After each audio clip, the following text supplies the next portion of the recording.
Hi, welcome to the SPE live interview. This is Miade Al-Ramatani from the Society of Petroleum Engineers. I hope everyone is safe and healthy.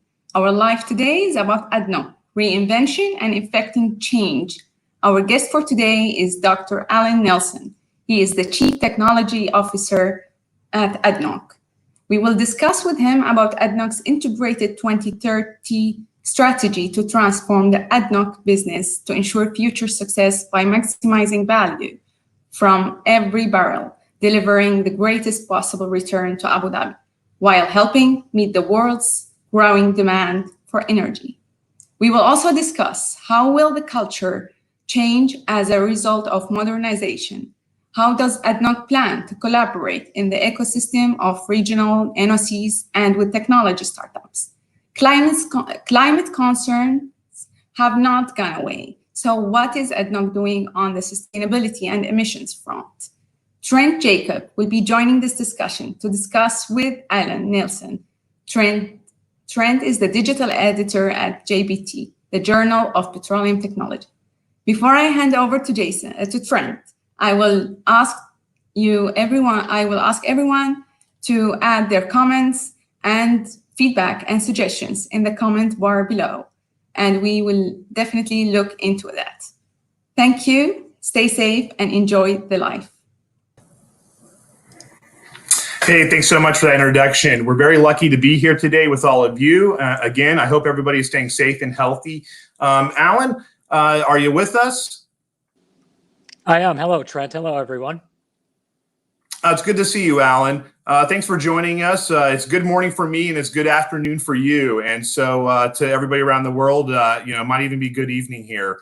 But I want to dive in. We have a lot to talk about, and one of them is the fact that you are the CTO of ADNOC. This is a new role for the company. So could you tell us a little bit about what you really do? Yeah, sure. Thanks, Trent.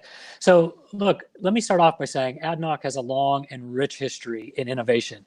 For almost 5 decades now, we've innovated up and down the value chain, from upstream to midstream to downstream. And today, with the creation of the CTO, we're really looking to take that to the next level and really advance and accelerate the importance of technology all the way across our value chain. And so it is truly an honor to be the first CTO for ADNOC and to be able to carry the innovation flag for the company. And really what this signals is a new strategy, a new mandate, in terms of the importance and the role of science, technology, digital, and sustainability across the entire company. And that's a unique aspect for the CTO role within ADNOC, in that my responsibility covers all 3 areas: innovation or R&D, digital, as well as sustainability. And we brought all of those together because obviously there's a very, very strong and embedded technology focus to allow us to achieve our long-term goals, whether they're our long-term production goals, efficiency goals, or our long-term sustainability goals as well. Well, and as I hear you talk, these are all very, very popular words that we're hearing in the industry today, but they really all boil down to modernization. And so a lot of people that work in the industry, whether it's on the front lines in the field or in the office, for the last several years, they're still wondering what modernization means and what does it really specifically mean for a company's culture? I think, for us, it means staying relevant. It means staying ahead of the curve. The world is changing, and we all know that. We're going through that now. Whether that's the current pandemic situation that we're all having to work through and to navigate through, or whether it's the current oil and gas prices, the world is changing, and it will always change. And so to me, really the essence of modernization is ensuring that we're relevant. relevant not only for today, but relevant long-term into the future. And so there's a couple of key elements that you need to ensure relevancy.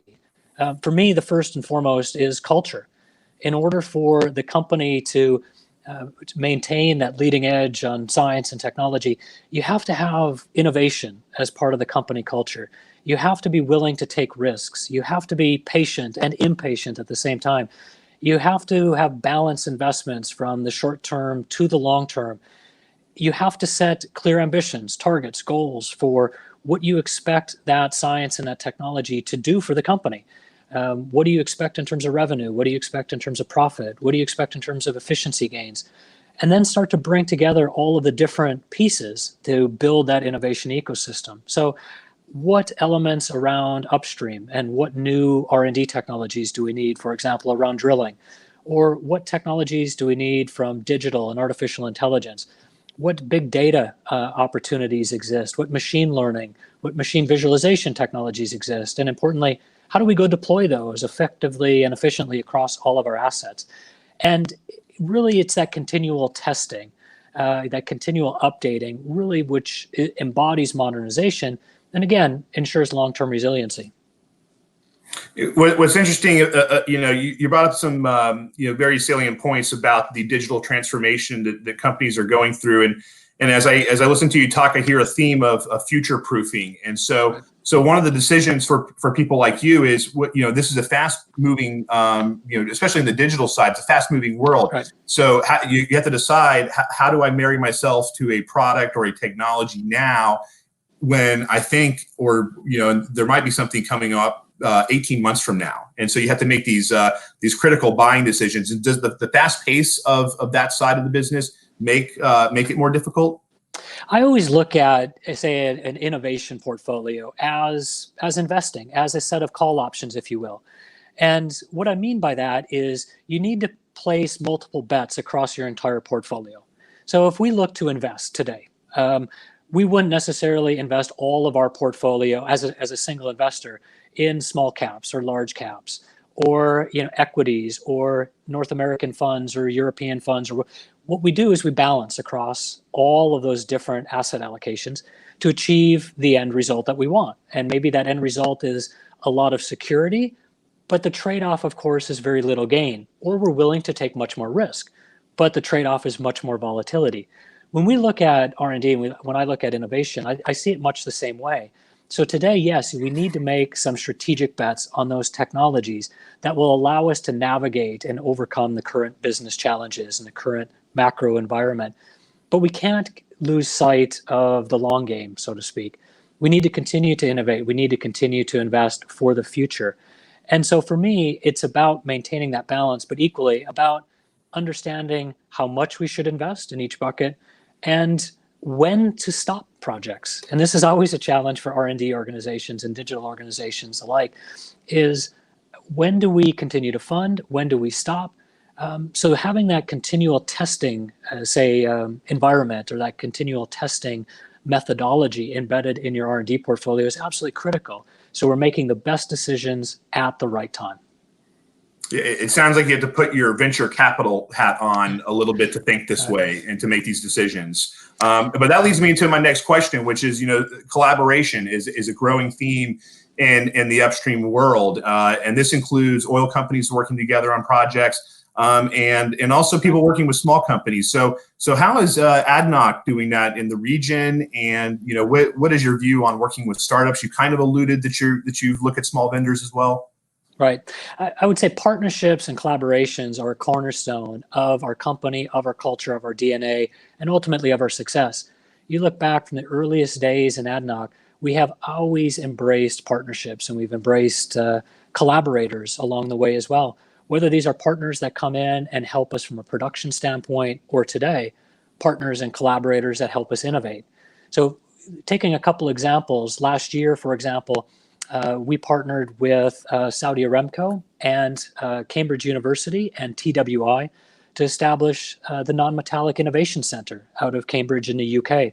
This brought together two reputable oil companies. It brought together a world-class university. It brought together a world-class innovation center, all to solve some of the industry's most pressing challenges around corrosion and limiting corrosion and improving asset integrity for oil and gas materials. Likewise, we have partnerships that we've announced last year as well around the digital and artificial intelligence area. We announced a joint venture with a leading AI company. We also announced signing the world's largest predictive maintenance contract across the oil and gas industry, and we signed that with Honeywell last year. We signed agreements on 3D, 4D, advanced seismic, as well as a number of other areas. So for us, partnerships are a true embodiment. And I think in order to be successful for innovation, whether that's the traditional areas of innovation or R&D or digital, we cannot solve all these problems alone, and nor can anyone. And that's where the partners come in. They bring a different perspective, they bring in different technologies, and they can bring in early stage technologies in the case of universities, or late stage technologies. There's some of the more mature partners, but ultimately we need partnerships up and down the different value chain elements, as well as the different technology readiness levels as well. Just staying on this idea of collaboration for one more minute, you know, and going back to what we were talking about, cultural change. Does the landscape of new digital innovation force companies to come out of their comfort zone a little bit on what collaboration has traditionally meant? And so this is working with companies that maybe have never really lived in the oil and gas ecosystem. Is that something that you're also trying to grapple with? Yeah, when we look at digital, I think the first thing I would say is a lot of people talk about digital and they talk about it at a 40 or 50,000 foot view. In order for the discussion around digital and artificial intelligence to be meaningful, you really have to drill down into the details to understand exactly what is the challenge, what's the problem that we're trying to solve. And oftentimes in R&D, and whether this traditional R&D or digital, the most difficult question is actually framing the right question. Once you understand exactly what you're trying to solve, the answer becomes relatively straightforward. It may not be easy to get the answer, but it becomes much easier to see the path to go from where you're at today to where you want to go. And we do the same thing on digital. So for example, when we start looking at predictive maintenance, we didn't launch predictive maintenance across every single unit operation or process.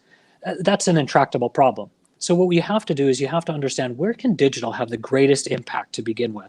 What are those unit operations that predictive maintenance can come in today to really move the needle and also help the organization understand the value, such that then we can continue to deploy it? And that's our philosophy, whether it's digital or whether it's R&D. And I think, you know, today, a lot of people and a lot of companies are realizing the impact of digital. And many of them were forced into this, into appreciation of digital, given the current pandemic situation. You know, whether it's working from home or remote working, getting access to data, insights, many companies realize that they weren't prepared for this type of situation.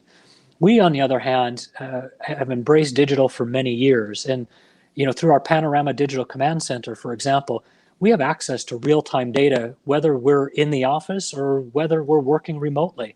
And that enables good decision-making, good judgment anywhere around the world. So we were well prepared for this type of situation, even though we couldn't forecast it. And I don't think anyone could have predicted anything like this had happened. But we've embraced digital for quite a while. And we continue to embrace digital. And I think that's, again, coming back to one of my earlier comments, really what embodies a resilient organization. And I think ADNOC is such an organization. I think we're very resilient.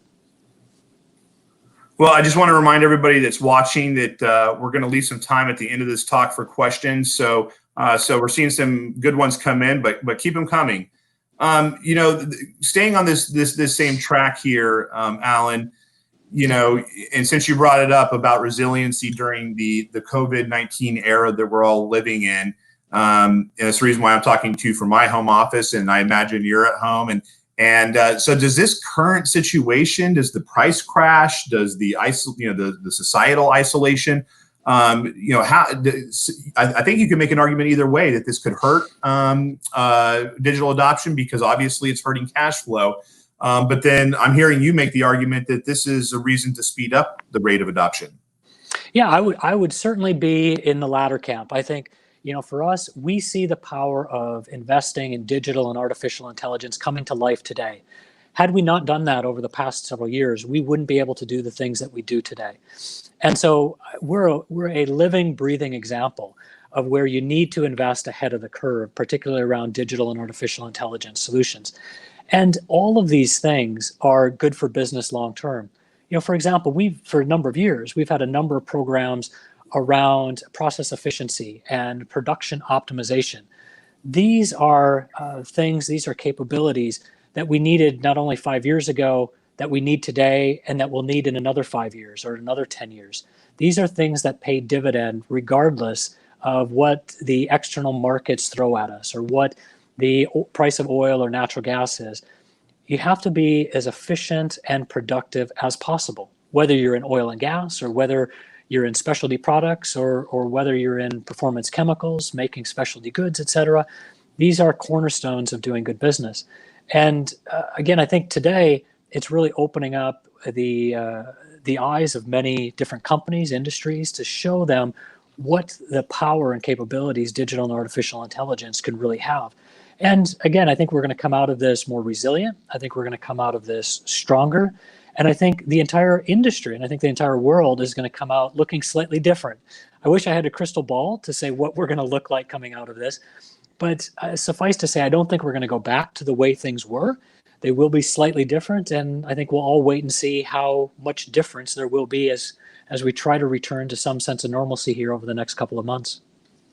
You mentioned a number of technologies in our chat, and I'm wondering if you could give me a specific example of an area of technology that you think is being really impactful, especially right now during this moment where you're maybe not able to send as many crews out to your assets. Is it remote monitoring or is it predictive maintenance? What is really filling a gap amid this current situation for you? So I would point to a couple of things, and there's probably a very long list of things that I could highlight. But I think, first and foremost, it's having access to the remote data. So in a time where it's difficult to get out to the fields, to actually read monitors, to send people out there to make physical tests or perform physical tests, we, through our Panorama Digital Command Center, have real-time data at our fingertips. This is data that is updated second by second. So we can track the performance of our assets all real time. And by that way, we keep our people as safe as we possibly can as well. So we're not having to put them in harm's way, whether that's with respect to a pandemic such as COVID, or whether that's just keeping them safe by limiting their exposure in potentially hazardous environments. And so that's one aspect of it. I think, another aspect moving forward is really this whole concept of connected worker. To some degree, we're connected workers here today on this call. We're conducting this meeting virtually. We're both at home. We're conducting this. When we apply that same methodology in the industrial setting, we may have advanced tools. We may have glasses that have, say, cameras on them that we can then send that image anywhere across our sites or to our control rooms. But we adopt that same technology. So we can, again, minimize the risk, minimize the exposure to our employees. They can go out there and feed back real-time visualization information on how that asset is performing. And then we can coach them through these various tools in order to take the right corrective actions to get that asset, to get that process, to get that pump, to get that compressor, et cetera, to do exactly what it needs to do at the end of the day. Those are two real-world examples that I think a lot of companies are deploying today in response to the pandemic because, quite honestly, they didn't have much of a choice. But I think they will realize will create tremendous value for them moving forward.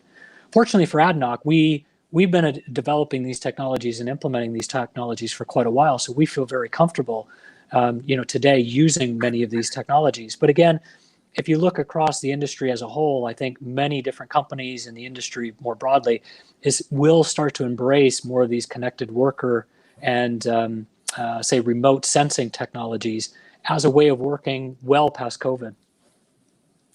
Yeah, I love the last example. The connected worker is, to me, as somebody who studies, the technology arena, is one of the lower hanging fruits for, you centralize an expert and, whether, you're going out and fixing a compressor. And we've seen time and time again, the companies that have adopted that, they've reduced their maintenance times, their troubleshooting, spreads across the organization. And so, yeah, I can imagine how that would be a very useful technology under today's times. But let me switch gears for a minute here, and you know, with all this talk about technology, you know, we forget that last year's giant theme in the oil and gas industry was all about sustainability and methane emissions and getting those under control. And so, yeah, I wanted to talk to you about the climate issue and how does what's ADNOC's philosophy there, and what are you guys actively doing?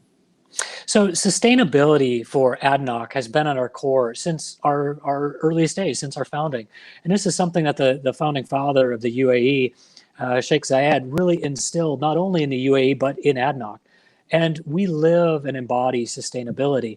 And last year, we updated our sustainability strategy. And in January of this year, we launched our 2030 sustainability strategy. And around that sustainability strategy, we define a set of very ambitious targets, targets that focus on climate change and environmental aspects, targets that also focus on biodiversity, workforce, diversity, employment, as well as governance. So if you think of, whether you think of sustainability or you think of ESG or environment, social governance, our strategy encompasses all of those different areas. So for example, earlier this year, we had announced that we will reduce our CO2 intensity by 25% by year 2030. And we'll reduce our freshwater intake to less than 0.5% of the total water intake in ADNOC. These are very ambitious goals. One of the key reasons why sustainability reports into the CTO is, of course, these will require new technologies. Some technologies that we can see today and that we can scale up and implement. Other technologies that are yet to be developed, but that we need to develop in order to continue to be a sustainable company. And whether that's around CO2 or methane emissions, where we are one of the world leaders in low methane emissions and methane flaring, or looking across some of the other aspects, like I say, around workforce diversity and setting targets there. Sustainability, to me, is one of those things I often say is just, it's good for business. If we can do these things, we are a responsible producer, we're a sustainable producer, and we can build the confidence and trust across the different markets and across society. Well, on that thread, we have a question coming in from LinkedIn, and so I'll go ahead and read it to you, Alan. Is solar and renewable energy, for example, keep utilizing new technologies to drive down cost, and we do not do so fast enough in the oil and gas world, we could be out of business sooner. So should petroleum engineers be concerned about this dynamic?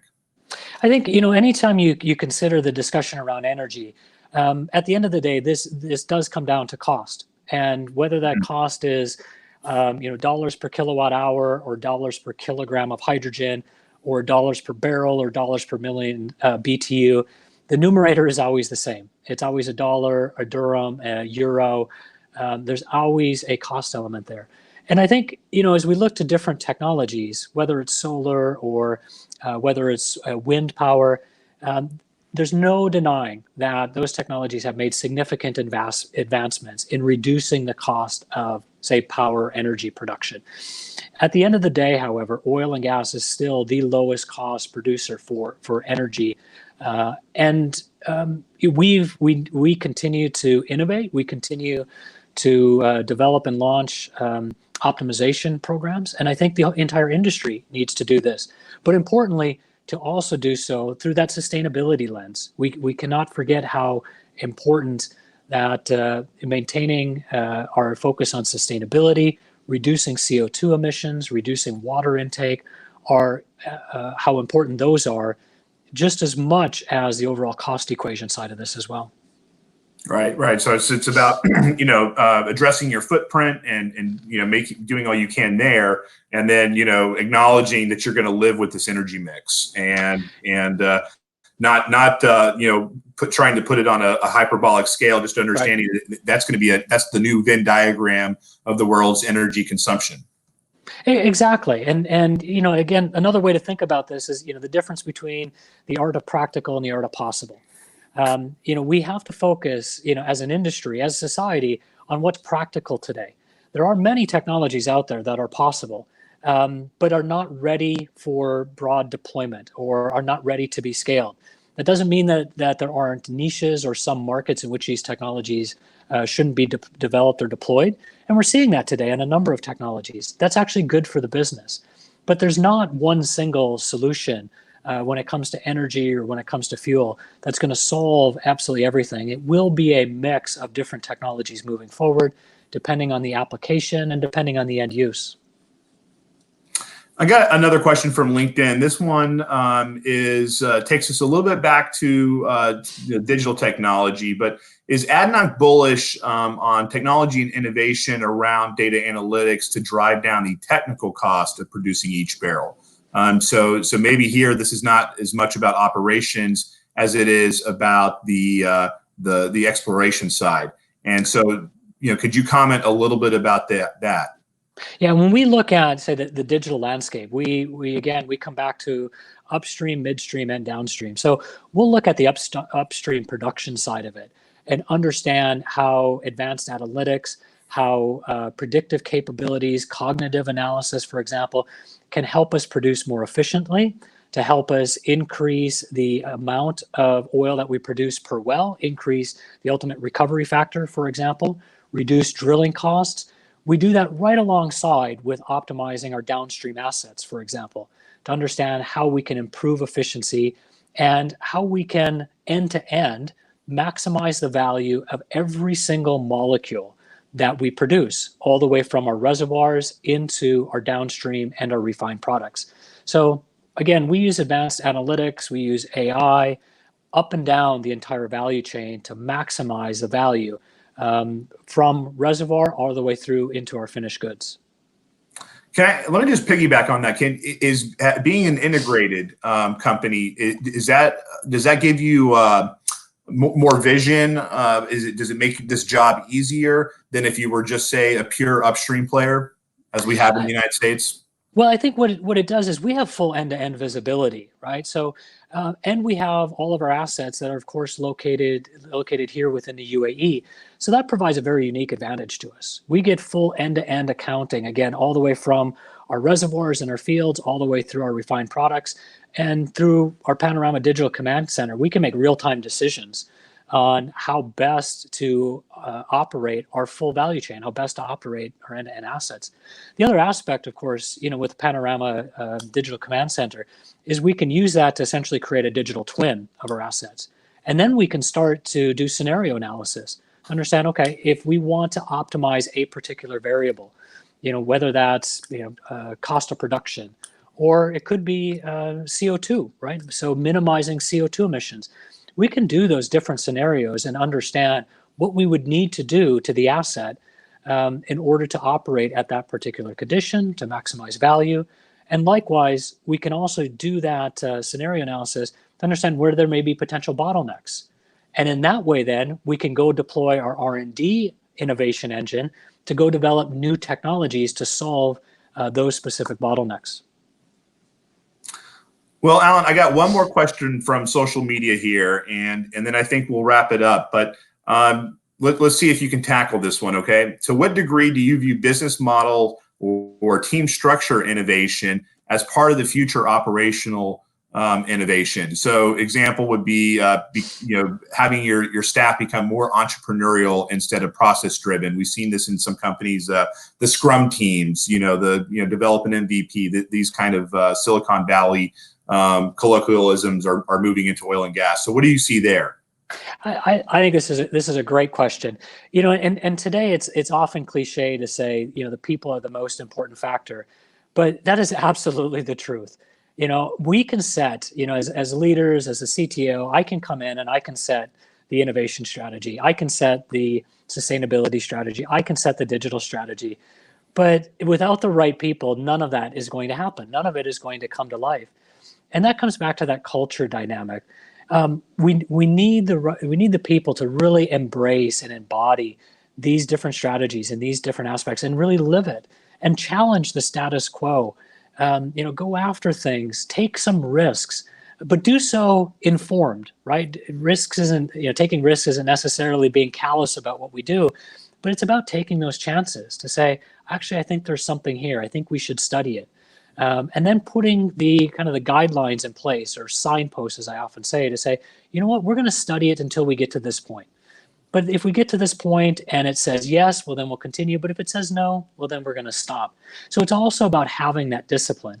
But I think, having that business model, having that spirit, that entrepreneurial spirit is absolutely key, especially as you look to some of the more radical or longer term innovation, because without it, you're really left with incremental innovation, and you're moving month over month or week over week, and you're not going to be in it for the long game. And again, that's where that business model innovation really comes in. It's setting up resiliency. It's setting you up for the long-term game. Well, Alan, thank you very much. As a matter of fact, you're taking a risk by coming on this live broadcast with us. You're living through a digital transformation experiment here at the SPE, and we really, really thank you for your insights and your time. And just so everybody out there knows that we're going to have a recording of this, so if you came in late, you can watch the whole thing over. But for now, Alan, we'll let you get back to what sounds like a very busy job, and so I really appreciate it. Great, thank you, Trent. It was a pleasure speaking with you, and thank you all.